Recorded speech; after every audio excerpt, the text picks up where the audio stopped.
died, I never would have gotten to know my aunt and uncle. And my mom wouldn't have gotten remarried. I wouldn't start spending the weekends at my aunt and uncle's house over in Witcher Creek and going to Esca Baptist. God would not, he wouldn't have been able to get a hold of me. I would never have met my wife. I don't think I'd be living in West Virginia. I wouldn't have the children that I have. I don't know if God would be using me, because God ordains the things in our life. Sometimes things happen to you and you say, why is this happening? God has a purpose and a plan. He redeems the bad things that happen in your life. So the Apostle Paul is telling us, I don't want you to be ignorant. He says, I want to come to you. I want to have some fruit among you. I've taught all these other churches. I want to teach you as well. He says, and I'm a debtor, both to the Greeks and the barbarians, both to the wise and the unwise. The Greeks there is a placeholder for all the sophisticated people. The people who sip their coffee with their pinky rings out. All the intellectual. I'm ready to go. I've made my preparations. Everything is ready for me to do. I'm ready to preach the gospel to you. And he continues and says, for I am not ashamed of the gospel of Christ, for it is the power of God unto salvation for everyone that believeth, to the Jew first, and also to the Greek.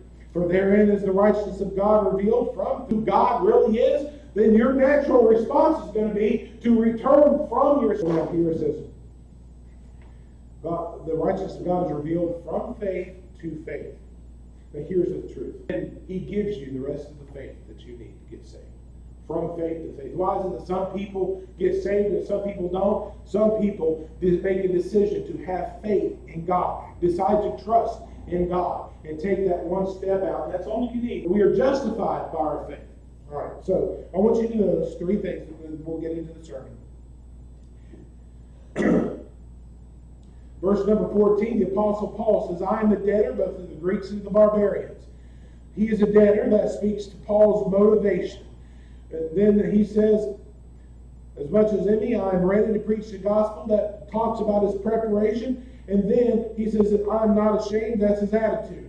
The Apostle Paul is talking to this church about how to spread the gospel. That's his primary focus. He said, I didn't come to baptize. I didn't come to socialize. I didn't come to politicize. I came to preach the gospel. That Jesus, that men are sinners, Jesus died for you. We have to have the motivation to do it. Number two, we have to have the right kind of preparation to do it. And third, we have to have the right kind of mindset to do it. Number one, I want you to look out. He's a very educated man.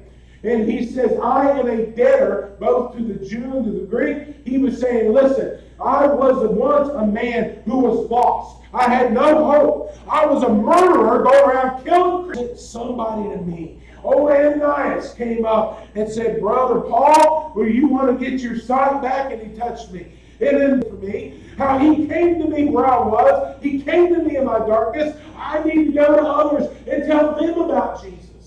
I have an obligation. Think about this. If there was a disease that was 100 times worse